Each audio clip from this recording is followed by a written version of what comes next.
There's a sneaky, very pervasive pattern that keeps us from experiencing the abundance we want, the love we desire, and the fulfillment we seek. It shows up in all kinds of ways, and it can be damn hard to release because it's so deep. It's low self-worth, or said differently, a feeling of non-deserving, of not being enough. In this episode, we talk about why this pattern is so deep, how it shows up to limit us in so many ways that we're often not aware of, and how to let it go, enough for a significant shift to start to happen. And after the discussion, we get to the most important part.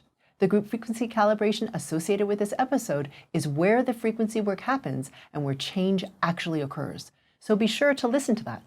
Without releasing distortion patterns targeted by the GFC, the change you want will be more difficult to attain because you haven't addressed the root of the issue.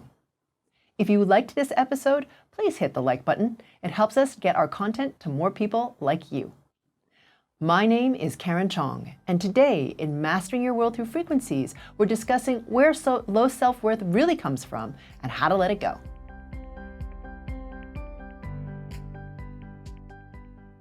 Okay, so I was kind of wondering when we were discussing this, what the difference is between self-worth and self-love. Are they the same? To me, they're not. They're really different. And a lot of people, I think, believe that those two things are conflated, like they are the same. But I don't think you can get to the point where you love yourself if you don't have self-worth. And I think people try to love, like who don't feel worthy, they like try to love themselves, but that's such a huge leap if you don't feel like you're enough. So to me, non-worthiness or low self-worth or all that stuff is kind of mixed together. It just means that you don't feel like you're enough.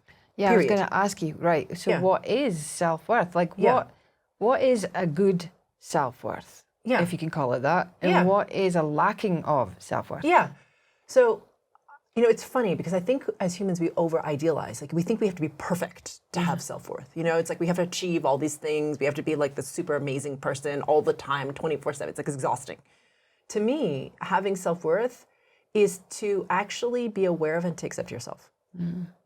You know, so yeah, you're flawed, you're human, right? So it's like, so it's not about perfection is my point. Right? Yeah. So it's like you recognize not only the things where you are flawed and are weaker, and also in the things that you're great at, because a lot of us can't accept that.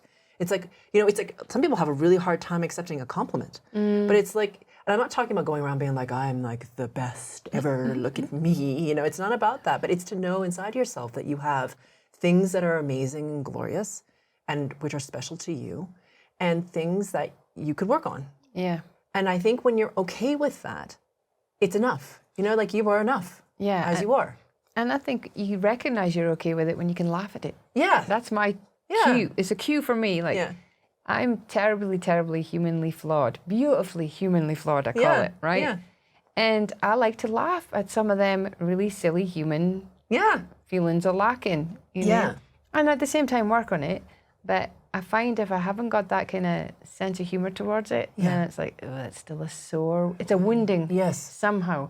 So I think that's why I was kind of asking you, what is this whole self-worth and why do people have this lacking of it? Yeah, and the other thing I would say is to acknowledge or understand that flaws do not mean that you're not enough. Yeah. Do you know, like I think a lot of people mistake those things, like you can't be flawed, to your point. And so therefore you can never be enough because you're always going to be flawed. And I think to your point, which is like, where does this come from? Is a really fundamental distortion pattern that we have with regards to being worthy. It's like we in our humanness want to aspire to what it is that we are beginning to remember now, which is that we are infinite, indestructible consciousness. And I think that there's a part of us that wants that so badly that we disdain the human, and it can never be enough. Yeah, we've somehow negated it. Yes. In this whole spiritual journey. Yes. And that somehow this human body, this human way of being is a sin. Yes, a sin, less than, not enough, like just like unworthy of the divinity, the aspect of divinity that you are, you know? And I think that fundamentally is the rub. Yeah. For most of us. Okay, so would you say then, like, do you think that this is it's not just one distortion pattern? Would you say there's many that create this lacking of the self-worth? Yeah, totally. So many of them. And for so many people, it's really deep. And what I've noticed is that people who are old souls, or people who have incarnated many, many times, have been on the earth many times, it's a really deep wounding. It's like a thing with old souls where it's just like we just don't feel like we are worthy really of the divine that we are. It's a really big wounding for us. And it translates into, I'm not enough, so therefore I don't deserve to experience wonderful things, abundance, opportunity, magic, synchronicity, whatever the thing is that we really desire. Fundamentally, we don't feel like we're worthy of experiencing it. So that's how it distorts even more into our human experience. So even if you don't even think about the divine, you're like, whatever, I don't even really think about that. You know what I mean? It distorts into our experience of the things that we feel are good. Like we're not allowed to, we don't have permission to, because we're fundamentally lacking. And like in order to have those things, you must deserve them. That's another deep distortion, you know? It sounds almost religious. It is. It is very, very, very amplified by religion. And the reason it is amplified by religion is that, and other things as well, right? It's also in our cultures, and it's also within our lineage. Like you don't deserve, I remember like growing up, it's like, you can't have that bar of chocolate because you haven't done all of your chores, or you haven't gotten all A's, or you haven't gotten whatever the heck it was supposed to achieve at. Yeah. And therefore, clearly, you're not enough to have that thing. Yeah. So it's kind of reinforced in the way that we, and I'm not blaming my parents, all right? I mean, this is like, they raised a good kid, and they did their best, and whatever, that's what they were taught. They were learned what they learned. Yeah, so please, I'm not blaming my parents for anything, but you can see it, you know, in how we behave with each other. And so fundamentally, there's this reinforcement that you are not enough, because it's a control form a lot of times, where it's like, if you fundamentally don't feel like you're worthy, first of all, it keeps you playing really small. Yeah. Because you're not really worthy of something greater.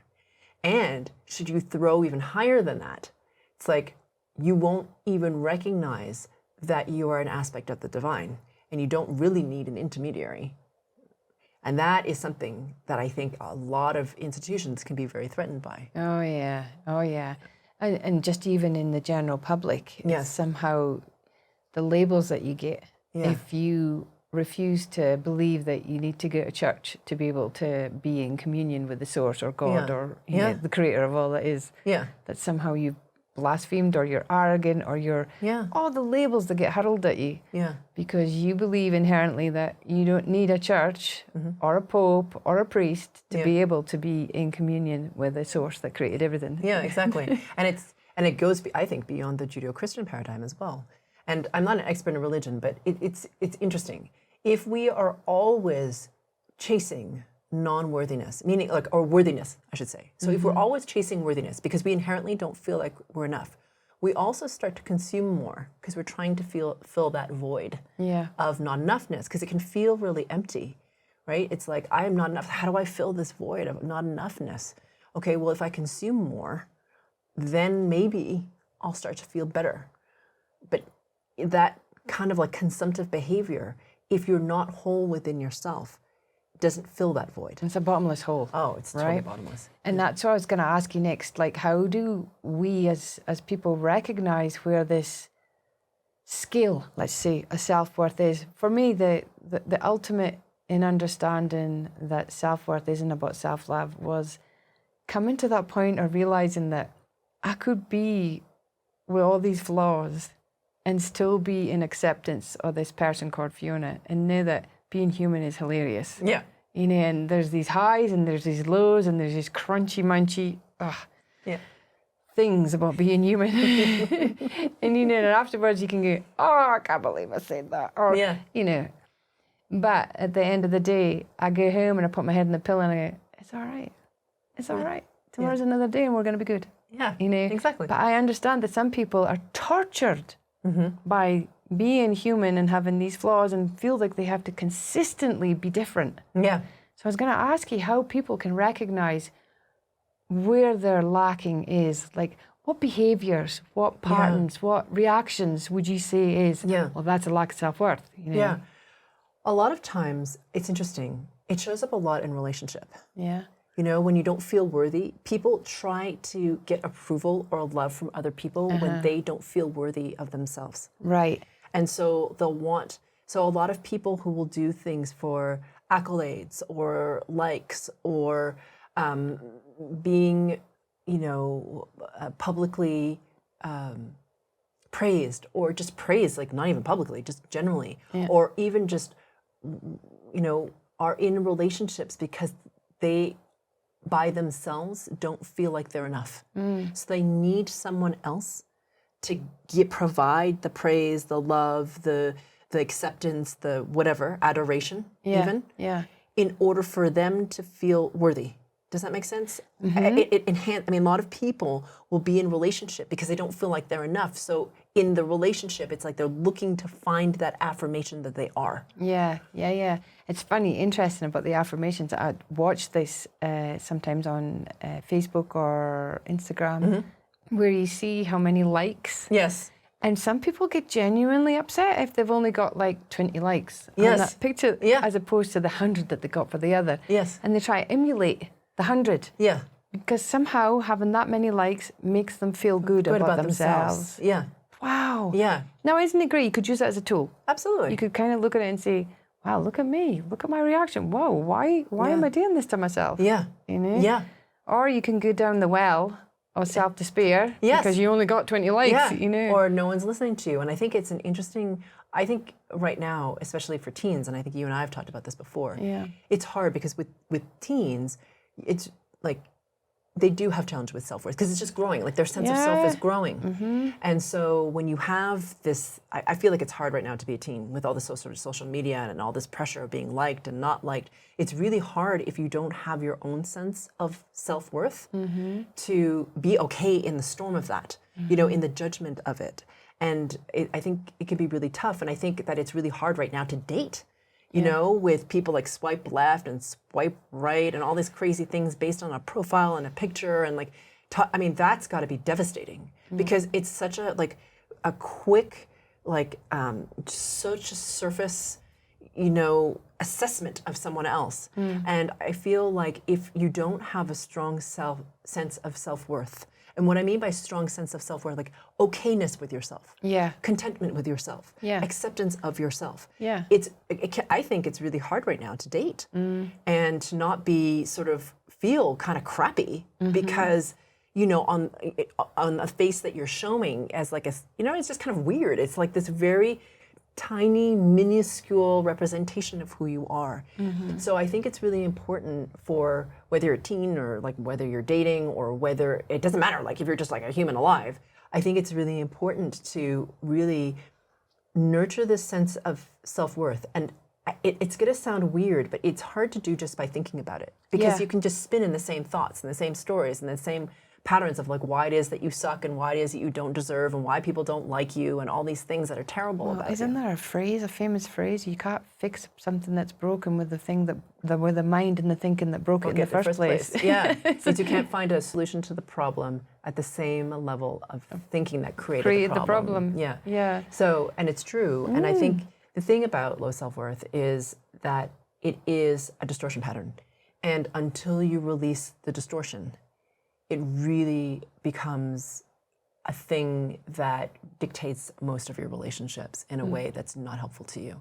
And the amazing thing is, like, it doesn't matter how old you are. Like, I had this client who she's 75, and she really, the first thing she wanted to work on when we started working together is low self-worth.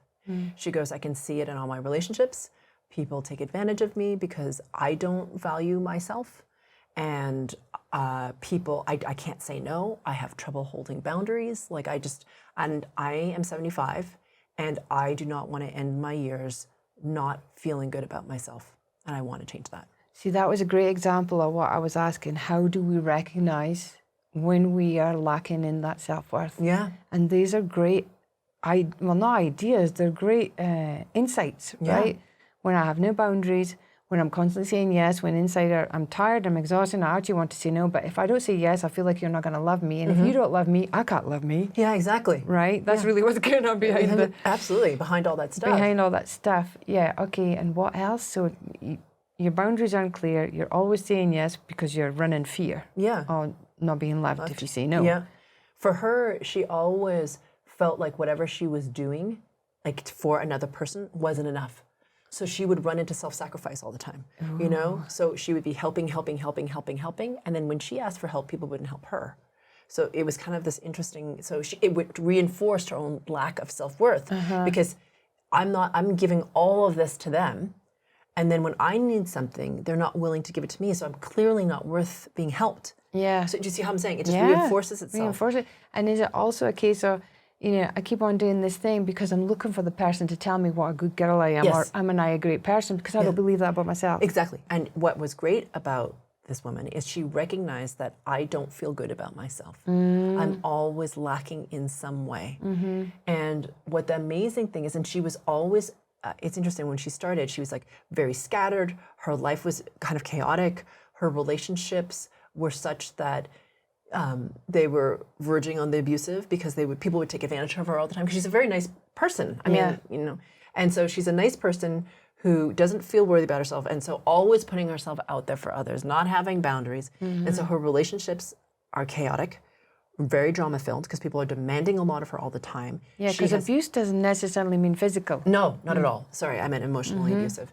And then she always felt like she was being pulled in all different directions, because she didn't have a strong sense of like, I'm worthy enough to keep this time for me. Yeah. So people would all be demanding things from her, and it was really like hard for her. Yeah. And what's really amazing in watching her now is she's really clear on when people push into her space. And she's like, it hurts me because I know that maybe this relationship can't withstand this, but I am going to say no here. It's painful for me because she's so not used to it. She's so terrified of saying no. But she did it a few times, and she was like, whoa, look at me. I can say no. I know the drama in her life has reduced significantly. There are people who have left her life because she has chosen, like, I don't want to have this anymore. Yeah. It doesn't make me feel good about me. This interaction is not helpful to me. But the drama in her life has massively reduced. The quality of her relationships has gone up. She's much more at peace. She has so much more authority. Like when people try to take advantage of her, she's like, no.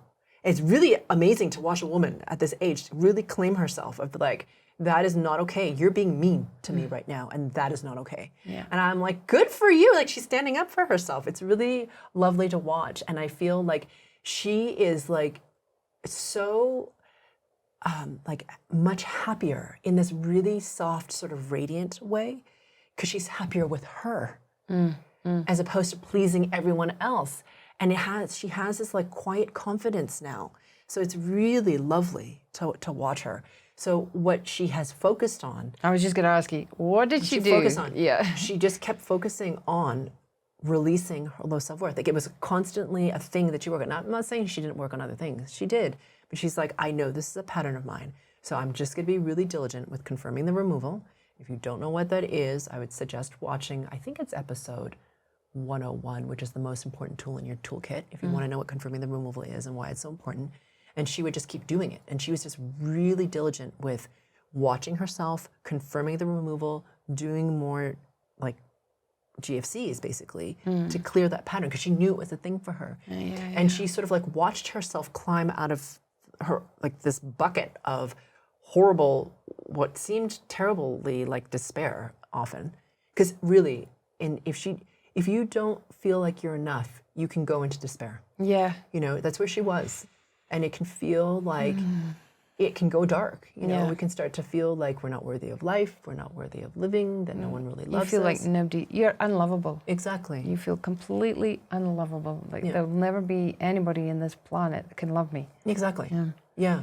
And then what can also then happen is that you can start to enter toxic relationships where it's like, I'll take any scrap of love under any condition, because I don't feel like I'm enough. So I'll take whatever you'll give me. Yeah. And it's a pretty terrible thing. Yeah, it's sad. It's sad that, because ultimately this is probably going to be really difficult for some people to hear. Ultimately, we did it to ourselves. That's the sad part. We created that life for ourselves because of this lack of self-worth. Yeah, the pattern running. Patterns running, yeah. Yeah, and just like we've talked about many times before, you are a package of frequencies broadcasting into the universe, and life will return to you what it is that you're broadcasting. It's like you're calling for life to respond to you in a certain way. And please understand, I'm not saying you want it, okay? Because who the hell wants that? Nobody. But what happens is that you see it and then it reinforces, you know what I mean? So life gives you something to show you your lack of worth. And you see it and you're like, oh my God, I really am not worthy. So it reinforces and it gets worse. And then life shows you again, in like greater degrees. And it's not to punish you. It's really for you to get to the point where you actually go, enough. Yeah, because I was going to say, you can also have, once you get to a place of realizing, because the awareness is critical. Yes. Right? And once you get to that place and you're working on it and you see that life reflected back to you, it's in that moment you can say, whoa, is that what I'm emitting? Because a lot of people think, you're emitting a frequency. I'm not thinking that. I'm not creating that because I'm not thinking that. But that's not what you're talking about. It's not a mind thought. No. It's a vibration, a cellular vibration. Yes. That is emitting a frequency, a message, right? And so when this comes up in front, like now, I'd look at it and go, whoa, is that what I'm emitting right now? Yeah. Well, no, sorry, and confirm and remove. No, you got the wrong message there. Yeah. Off you go. Yes, exactly. And the thing is, it requires that, first of all, awareness that that's what's happening, that you are creating it, which, to some people watching this, they're like, I didn't create this bullshit. Yeah, you did. And I'm not saying it in a blame way, like you suck, you created this, but you are broadcasting this resonance. And it's, a lot of times it's distorted. Yeah. And so out goes the distortion and here it comes back at you. And the amazing thing is that as you release your distortion patterns, the clarity of your life will start to mirror the clarity that you are.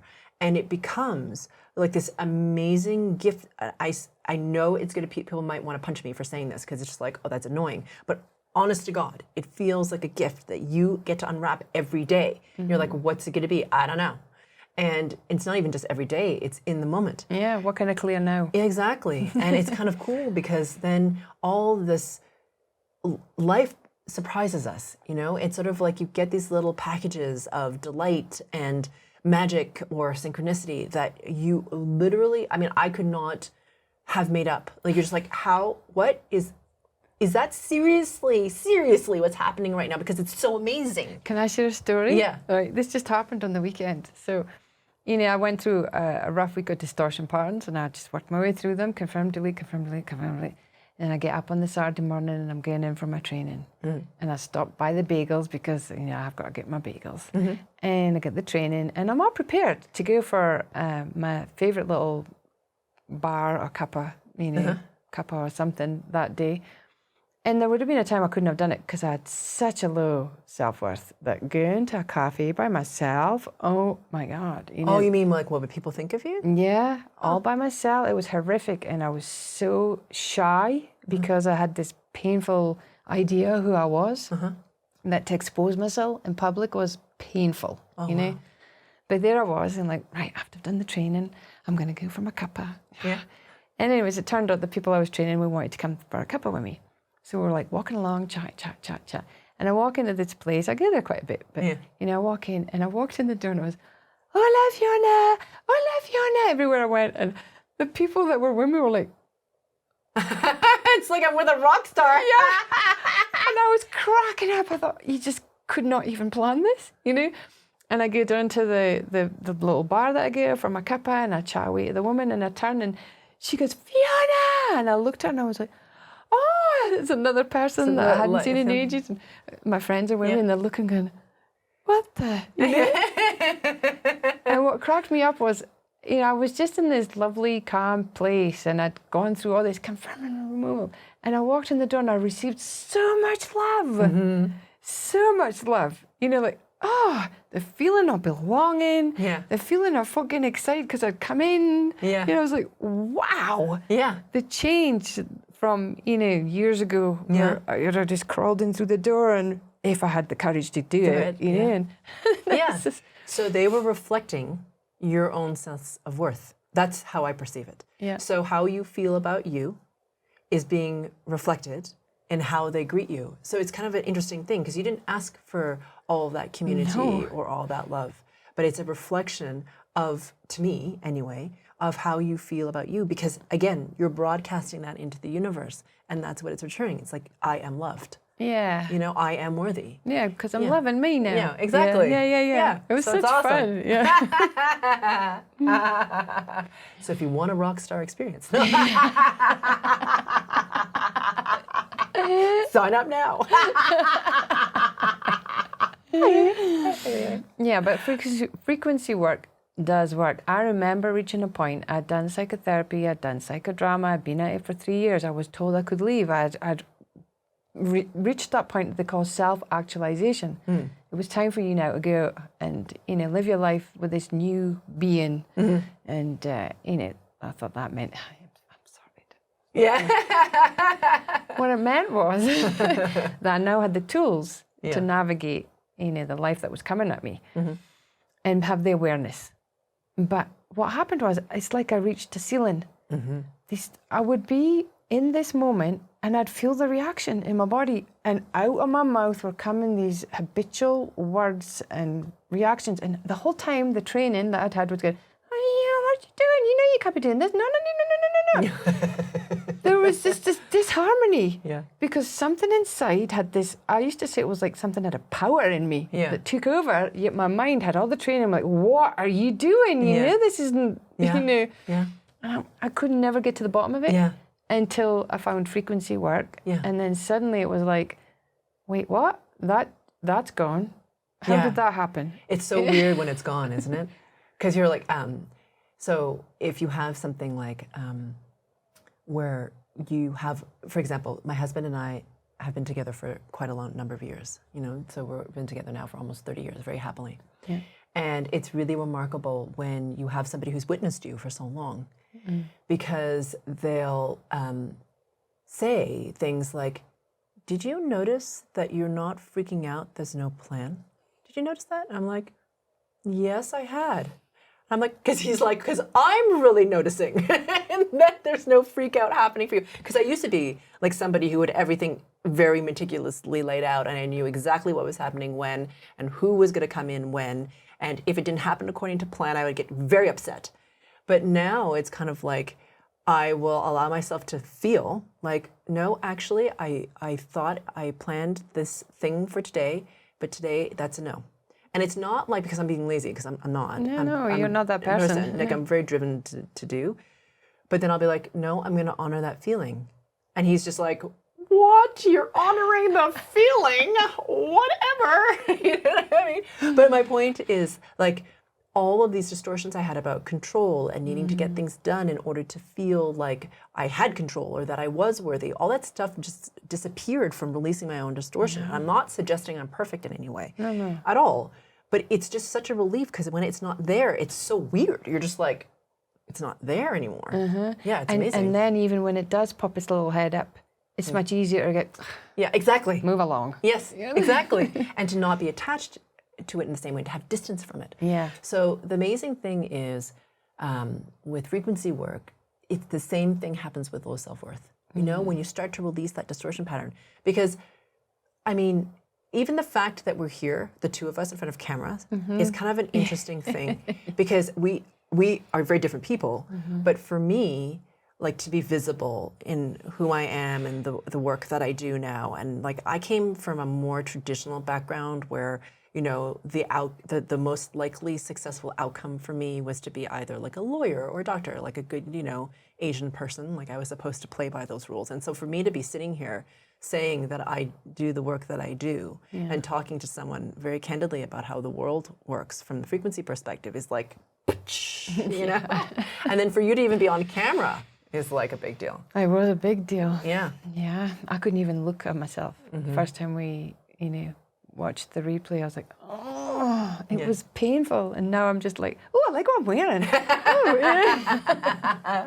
Exactly. And so it's these wonderful little moments where you get a glimpse of the freedom that you have. Yeah. You know? That's how I feel about it. And I'd also like to add one last thing, that I've found with the whole clearing of the distortion patterns around the self-worth, and there's many Oh my God. patterns, right? So many. But the sense of the nuances of where somebody tries to reinforce your lack of becomes increased. I've had that experience. So I never really understood the effect of somebody trying to make you feel guilty. And then suddenly I became aware one day of somebody projecting their guilt onto me.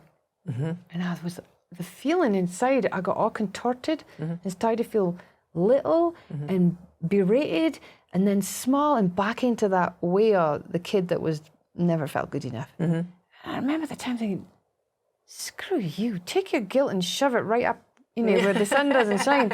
And I threw it right back at them. And I said, you can keep your guilt. I don't care that you don't like this and it doesn't fit your agenda, but right now what you're asking for is not good for me. So no. And that the strength of that, like your woman that you know, has gone through her transformation. But what I'm getting at is that as I'm clearing more, I'm seeing the subtlety and the nuances of where that self-worth can get hammered. Exactly. Outwardly. And it's up to me to protect it. Exactly. Or where people project things onto you because they don't feel worthy, and that and they try to, and how they feel better is that they will diminish others so that they feel good, and to be aware that that's what's happening. And the wonderful thing about having done the frequency work to release the distortion, not only can you recognize it in you, you become able to recognize that someone else is doing it, and you don't take it into yourself in the same way. You're like, oh, this is what this person is doing. I can see it. I'm going to hold my space, and that can't come into my field, and it's yours. So it's not mine to fix. That's right. That's for you, if you choose to or not. And you really honestly are okay with it. And the other thing about frequency work that's awesome is because you feel more neutral, it's okay if that person leaves. It really is. And it's not a threat. It's not like if an ultimatum, like if you don't change your ways, we are not going to be friends. I mean, we're not 3, you know? Like, I guess some of us are still, but my point is, it's sort of like, no, this is the space that is me. I'm honoring myself because I know that I am worthy. And it's confirming the value, right? Like I value me enough that if you can't match that value, then it's time for us to part ways. Right? Exactly. So, right, what's the GFC? So for those of you who would like to start to release the pattern of low self-worth, then I highly recommend listening to the group frequency calibration meditation associated with this episode. And if you know somebody who could use help with this, please share this video with them. We're about to start the group frequency calibration, or GFC, where we actually do the frequency work and where change is catalyzed. To get to the GFC, click on the square that'll appear to the right or the link in the description below. It's time to bring in a new experience, a new consciousness, and a new world. Let's rise together.